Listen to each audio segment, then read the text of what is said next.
రాష్ట్ర క్రీడా ప్రాధికారత సంస్థ ఆధ్వర్యంలో ఈ నెల 1వ తేదీ నుంచి 31వ తేదీ వరకు జిల్లాలో ఏర్పాటు చేసిన 56 సెంటర్లలో వివిధ క్రీడాంశాలపై వేసవి శిక్షణ శిబిరాలను ఏర్పాటు చేయడం జరిగింది. ఇందులో భాగంగా నంద్యాల జిల్లా కేంద్రంలోని పద్మావతి నగర్ ఇండోర్ స్టేడియంలో డిఎస్డిఓ రాజు ఆధ్వర్యంలో శిక్షణ శిబిరం నిర్వహించడం జరుగుతున్నది. ఈ కార్యక్రమాన్ని ట్రాఫిక్ సిఐ చాన్ బాషా ముఖ్య అతిథిగా హాజరై ప్రారంభించారు. కార్యక్రమంలో పిడి విశ్వనాథ్, కోచ్లు, క్రీడాకారులు పాల్గొన్నారు. ఈ సందర్భంగా సిఐ క్రీడాకారులకు పలు సూచనలు, సలహాలు ఇచ్చారు. డిఎస్డిఓ రాజు సార్ గారు, విశ్వనాథ్ పిటి సార్ గారు మా పోలీస్ శాఖ తరఫున నన్ను ఇన్వైట్ చేసినందుకు నా పోలీస్ శాఖ తరఫున ధన్యవాదాలు చెప్పుకుంటాను. మా జిల్లా SP sir Sunil Sharan sir గారు స్పోర్ట్స్ మెన్లకు ఎక్కడైనా కానీ ఎప్పుడైనా ఏమైనా ప్రోగ్రామ్ జరిగితే ఖచ్చితంగా అటెండ్ కానీ ప్రతి ఎస్ఐ సార్ కానీ సిఐ సార్ అటెండ్ అయ్యి ప్లేయర్స్కు ఎంకరేజ్ చేయండి. అలాగే ముఖ్యంగా కోచెస్కు, పీఈటీస్కు మన పోలీస్ శాఖ తరఫున ఎప్పుడైనా కానీ వాళ్ళు ఎంకరేజ్మెంట్గా ఉండండి, వాళ్ళకి ఇబ్బంది పెట్టద్దండి.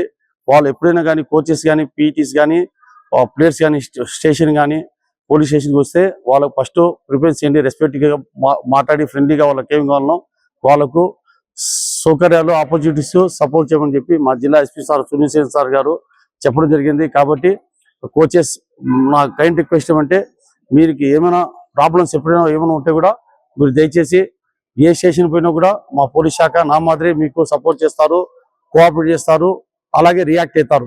కాబట్టి దయచేసి మీరు సినిమాలో చూపించే పోలీస్ అనుకోవద్దండి. మేము కూడా స్పోర్ట్స్ మెన్మే, ప్రతి ఎస్ఐ నుంచి కానిస్టేబుల్ నుంచి అందరూ కూడా స్పోర్ట్స్ మెన్లే. ఏమంటే తమరు కొద్దిగా మమ్మల్ని కదిలిస్తే మాలో ఉండే గేమ్స్ ఆల్రెడీ విశ్వనాథ్ అన్న గారు చూశారు. లాస్ట్ ఇయర్ స్పోర్ట్స్ జరిగినప్పుడు మేము 5 గేమ్స్ ఆడినాము. 5 గేమ్స్లో 4 సిల్వర్ మెడల్ తెచ్చినాం, ఒక గేమ్లో గోల్డ్ మెడల్ తెచ్చినాం లాస్ట్ ఇయర్. ఈసారి కూడా పోలీస్ గేమ్స్ జరిగినప్పుడు మళ్ళీ మేము మా టీము ఈసారి మా నంద్యాల సబ్ డివిజన్ ఆడాల్సి వస్తుంది. మేము ట్రాఫిక్ పోస్టింగ్ ఇచ్చారు కాబట్టి మేము కూడా ఈ సమ్మర్ కోచ్కి వచ్చే పిల్లలకు ఇప్పుడు కూడా చెప్తున్నాను, కోచ్ సార్ చెప్పినట్టు మీరు మెల్లమెల్లగా పికప్ చేసుకోండి. గేమ్తో పాటు ఎస్పెషల్లీ చదువుకు ఫస్ట్ ప్రిపేర్ చేయండి. చదువులో 98 మార్క్స్ తెచ్చున్నారు అనుకో, ఆటోమేటిక్గా మీ కోచ్ సారు, డిఎస్డిఓ సారు మీకు ఎంబీబీఎస్ సీట్ కానీ, బీటెక్ సీట్, ఇంజనీరింగ్ సీట్ కానీ ఎక్కడే కానీ స్పోర్ట్స్ కోటాలో మీకు సపోర్ట్ చేస్తారు. మీరు పెద్ద స్థాయిలో అధికారులు అయిన తర్వాత కూడా మీకు సపోర్ట్ చేసిన గేమ్ను, స్పోర్ట్స్ను మర్చిపోవద్దండి. నేను కూడా ఈరోజు ఈ సిఏ క్యాడర్కి వచ్చానంటే స్పోర్ట్స్ కోటా వచ్చాను, కానీ స్పోర్ట్స్ కోటా లేకుండానే ఓపెన్లో జాబ్ తెచ్చుకున్నాను. అది మా అన్న టీచర్ కాబట్టి చదివించాడు. నేను గేమ్స్ ఆడుతూనే ఎగ్జామ్ రాసుకున్నా, ఓపెన్లో పోస్ట్ తక్కువ పడితే కూడా కొట్టుకున్నాను. మీకు ఇప్పుడు స్పోర్ట్స్ కోటా ఇంకా పెరిగింది. నాకంటే మంచి కోచెస్ ఉన్నారు. మన Raju sir, DSDO sir, Vishwanath sir ఇంకా కోచెస్ ఉన్నారు. వాళ్ళ మాదిరి మీకు అవైలబుల్లో కోచెస్ ఉన్నారు కాబట్టి ప్లేయర్స్ బాగా ఇంప్రూవ్ కాండి, నేర్చుకోండి. మీకేం ప్రాబ్లం ఉంటే, మీకేం తెలియకుంటే కోచ్ సార్కి అడగండి. అలాగే చదువు ఇంపార్టెంట్. ఇంకోసారి చెప్తున్నాను, చదువుకోండి. చదువుకుంటేనే మనకు స్పోర్ట్స్ వాళ్ళకు జాబ్స్ వస్తాయి.